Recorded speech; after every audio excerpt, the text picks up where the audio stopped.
And now, tonight's presentation of radio's outstanding theater of thrills, Suspense.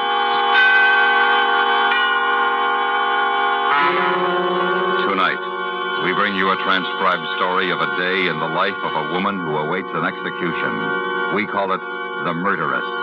So now, starring Cathy Lewis, here is tonight's suspense play, The Murderess.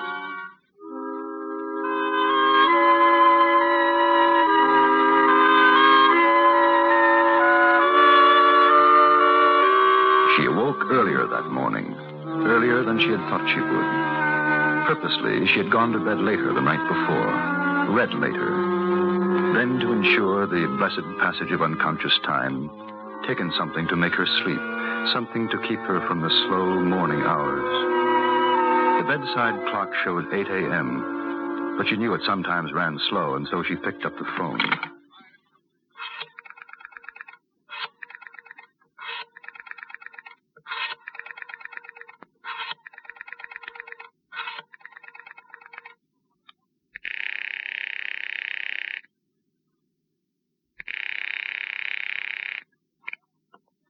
At the tone, the time will be 8:06 and 30 seconds.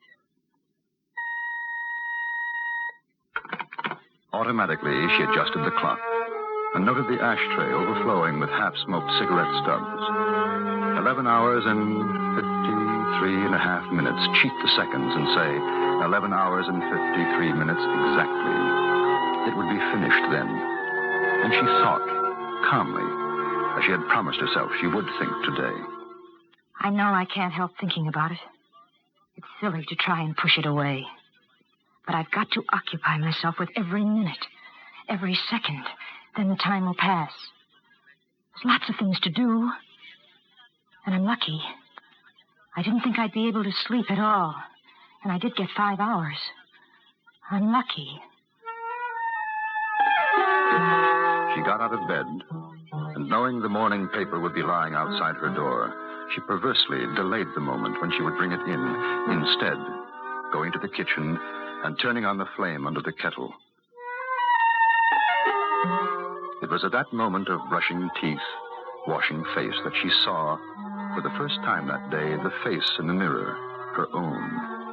And she was drawn to it, leaning close over the sink, examining, searching, seeing in an instant of bright objectivity another face, a stranger.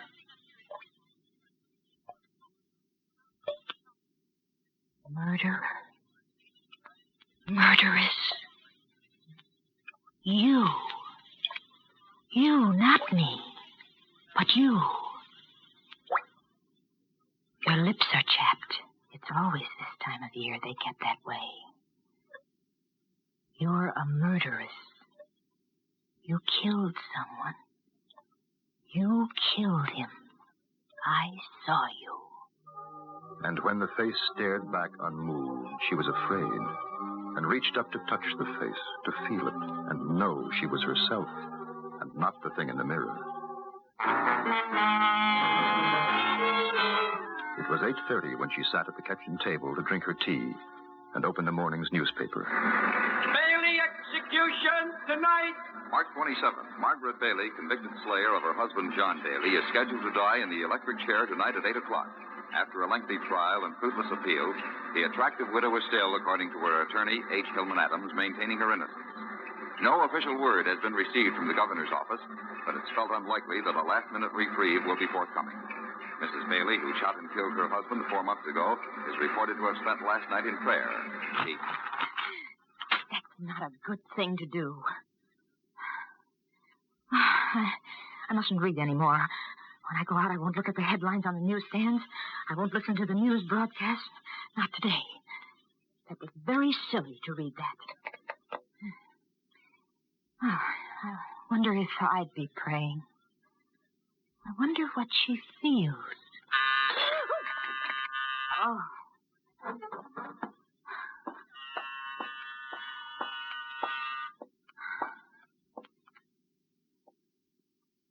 Who is it? Laura, ma'am. Morning, honey. Laura. Laura. I forgot. You know I forgot you were coming today. Honey, if I had a nickel for every time I forgot. My auntie used to say to me, Laura, if you don't have your head screwed on tight, you'd forget it and leave it somewhere sure as the angel. I've got some coffee on. Oh, that would be fine. I never did get a decent cup of coffee this morning. Oh, everything was late. Bus was late. One of those devil-in-the-air mornings, I guess. Cream and sugar? Oh, no, ma'am. I'm on my diet again. Here. Oh, thank you. It's a truly shame, poor woman, pretty thing. At our ladies' meeting the other night, we were talking about her. Most of us don't think that she done it. Oh, ain't it awful, Miss Marion, when you think there's a life that's going to be no more than a few hours. Laura. Oh, she spent last night in prayer. Bless her heart. You know, Miss Marion, I guess I'm a silly, thoughtful woman, but I look at that face, and I say, Laura, that Mrs. Bailey, she's no murderer. Just from her face, I say that. I don't think the court agrees with you, Laura. Court? Somebody had to pay, and they picked her. Because if you ask me, with these elections coming up and everything, they had to find her guilty. That's silly. Oh, no, ma'am. I don't think it purely is. From what I read, there's lots of chances for another woman to have done it. The other woman. You sound just like one of those scandal magazines, Laura. Laura. Well, if you ask me right now, someone is sitting laughing to herself right this minute. And she knows what she's done. And the good Lord will take care of her all right. You'll see. You'd better start vacuuming as soon as you finished your coffee, Laura. I'm going to get dressed. She knew it had been a mistake to sit down with Laura. She had wanted to make small talk, the friendly, non-important things that passed the time, or listening to Laura's pseudo-intellectual philosophies which the cleaning woman so proudly expounded, and yet showing under the surface almost profound wisdom. She might even have talked to Laura about herself, of unhappiness, fear, relieving the pressing weight without disclosing the secret. But now, Laura was alien. Laura suspected something that she knew.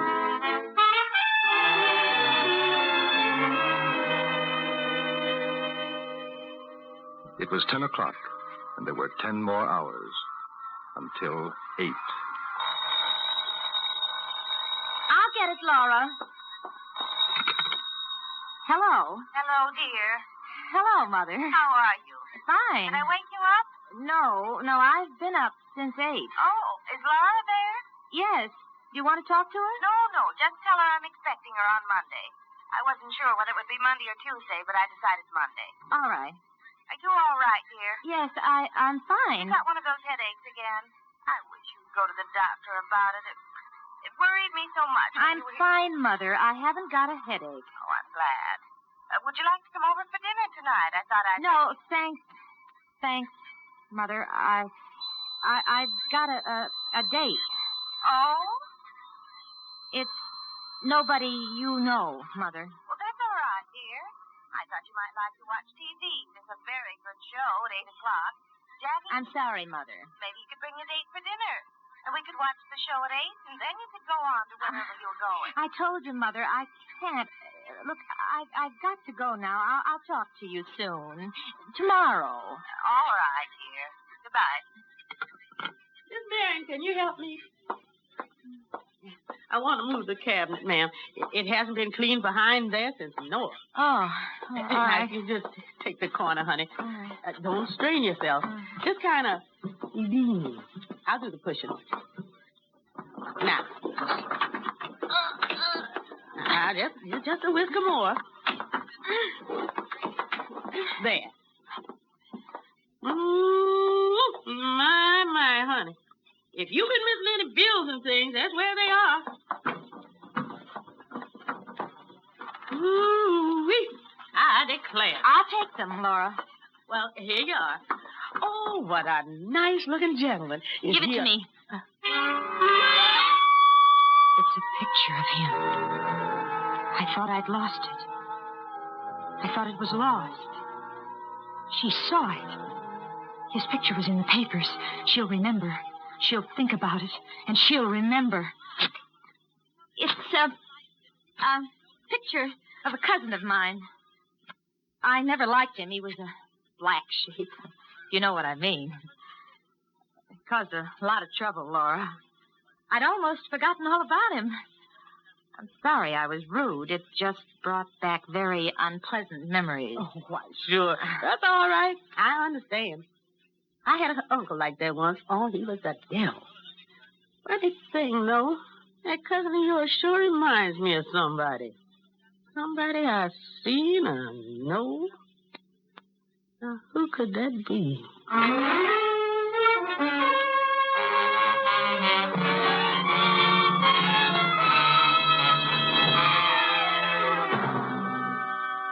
You are listening to The Murderess. Tonight's presentation in radio's outstanding theater of thrills, Suspense.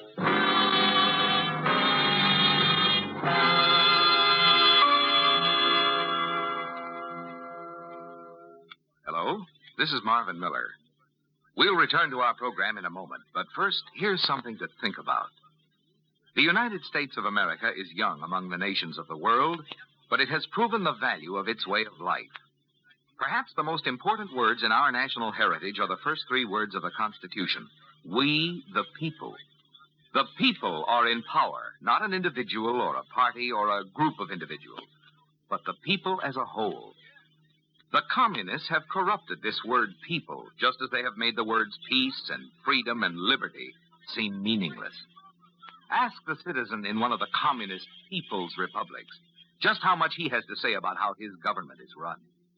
With us, the word means exactly what it says. It means everybody, no exceptions. And as citizens, we recognize our two responsibilities. First, to know what our rights are, and second, to defend those rights. And now we bring back to our Hollywood soundstage Miss Cathy Lewis, starring in tonight's production, The Murderess. A tale well calculated to keep you in suspense.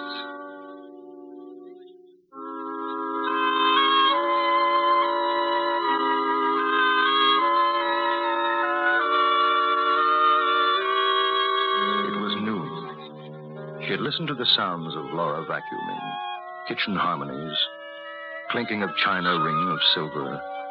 She had bathed and dressed automatically, slowly, always listening, waiting for a pause in Laura's cleaning ritual, a pause that might indicate that she had remembered whose face it was in the photograph. If she does remember, and she comes to me, what will I say? Do. And fastening the pearl necklace, hands momentarily frozen behind her neck. The sounds in the kitchen had stopped.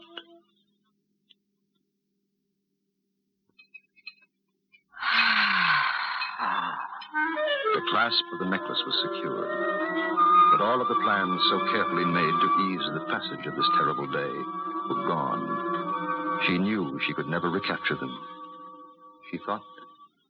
But after tonight, it will be better. And tomorrow, and next week, and next month, better. It's only the waiting for tonight. That's all. What about Laura? Photograph. Supposing she did remember him from the newspaper pictures. Supposing she knows and doesn't say anything to me. Waits until I go out, then calls the police. Be careful now, honey. It's slick over there. Laura, I'm going out for a while. Get my hair washed. If anyone calls, tell them I'll be home by 2 or 2:30. Yes, ma'am. There's some cold cuts if you want them for lunch. Oh, I'll be fine. Just a cup of soup, that's all. She put on her hat and coat and left the apartment, closing the door with unnecessary force.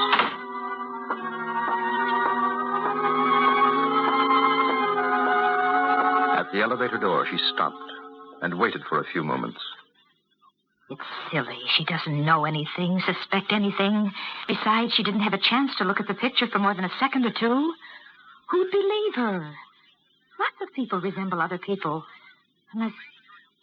Unless the police do suspect somebody else and they know it wasn't his wife.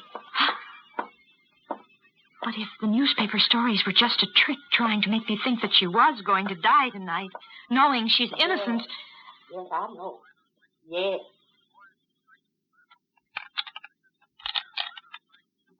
Yes. Yes. Well, I saw with my own eyes. Yes. Well, I'm just telling you what I know. That's right. Laura. Oh, Miss Marion, I didn't hear you. Who are you talking to, Laura? My sister Mary. No, baby, it's Miss Marion. I'll talk to you later. Yes. Goodbye. Oh, you sure did scare the lights out of me, honey. I'm sorry. I forgot something. And with the lie fresh on her lips, she went into the bedroom, sat on the bed, suddenly, feeling pale and cold. It was 12:15 on the bedroom clock.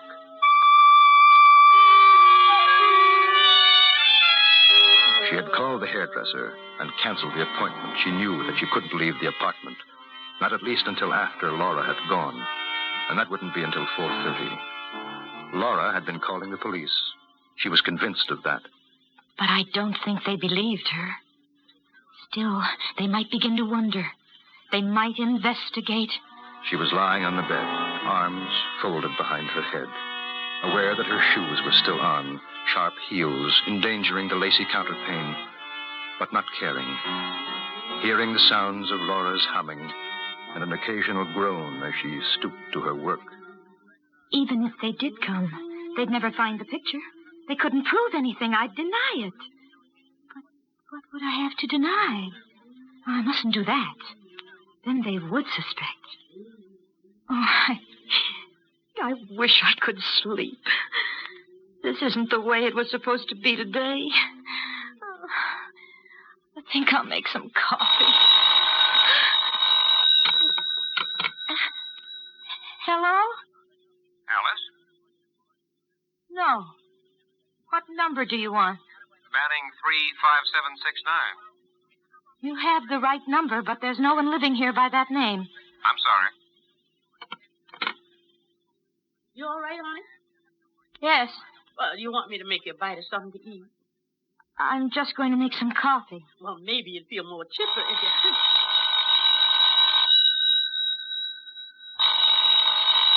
You want me to answer? I will.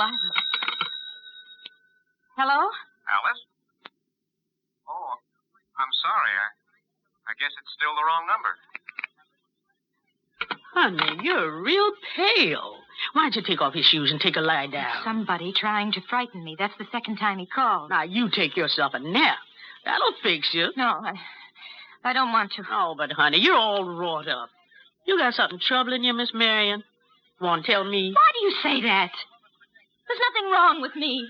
Was it seeing that cousin of yours, the one in the picture? Now, you can tell Laura. It was an old gentleman friend, not your cousin, wasn't it? And seeing him upset you, didn't he? I could tell. Oh, well, I'll make you a cup of coffee. Now, you lay down for a spell, and when I come back, you can talk it all out, honey. Make you feel better. You better get back to your work, Laura. I'm going out now. Honey, I'm worried about you. I wish you wouldn't go. She didn't turn around, didn't answer the maid, pausing only for an instant to take up her pocketbook and coat. Then she left the house. For an hour, she walked in the city, aimless, not thinking, not seeing. And it wasn't until she noticed a cruising patrol car that things drew back into focus. Perhaps they're looking for me. They found out. They know. I should have done something. What? Killed her? Killed Laura? Oh, you're crazy thinking things like that. It's 3 o'clock. 3, 4, 5, 6, 7, 8. 5 hours. I'll go to a movie. They wouldn't find me in there. They wouldn't think of looking there. It'll pass the time.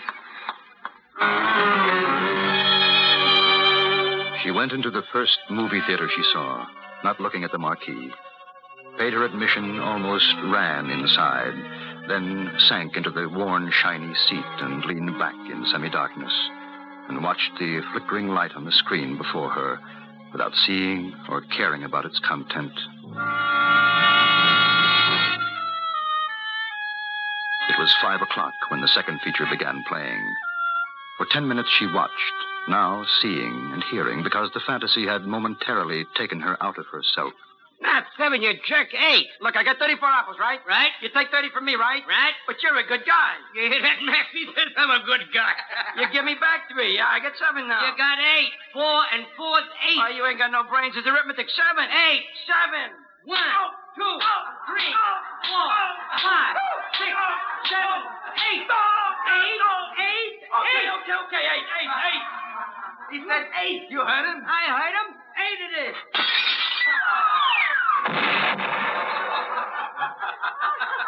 Is he dead? Did you kill him? You think I want to go to the chair? She went out and didn't notice the side glances as she half ran down the street, her sobs catching in her throat, tears streaking her cheeks.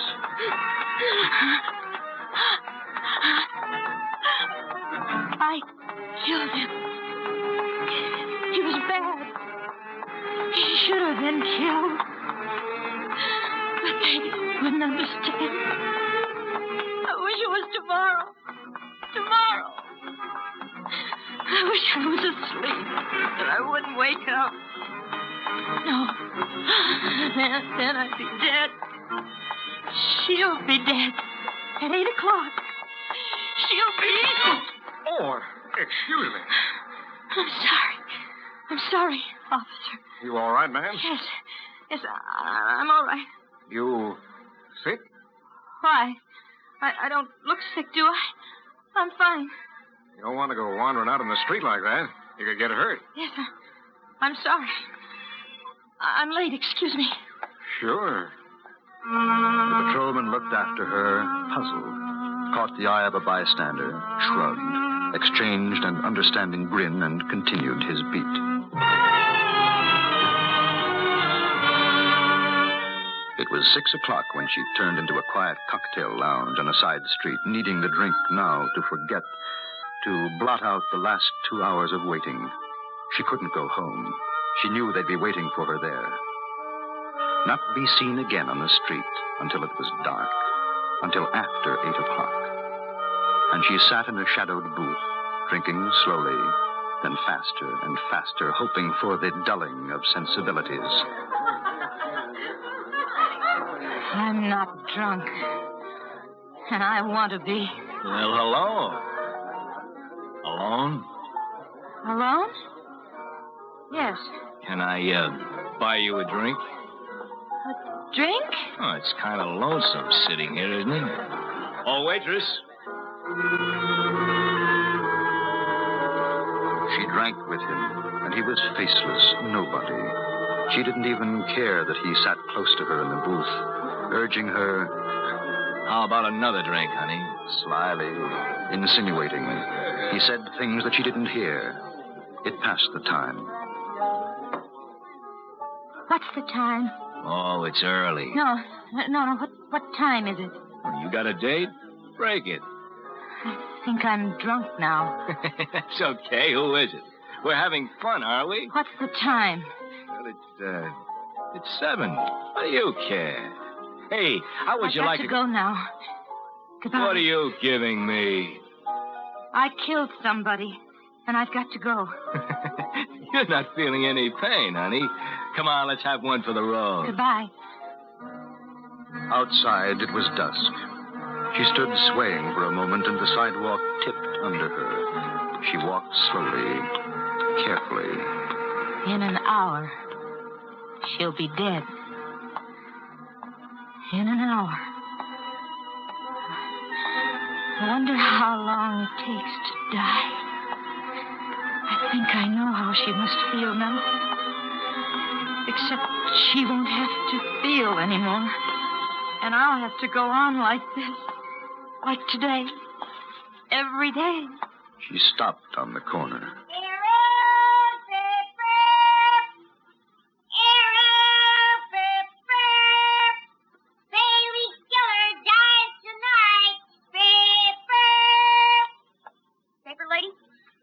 No, I don't think so. Is there a police station anywhere near here? 5 blocks down and on your right. Thank you.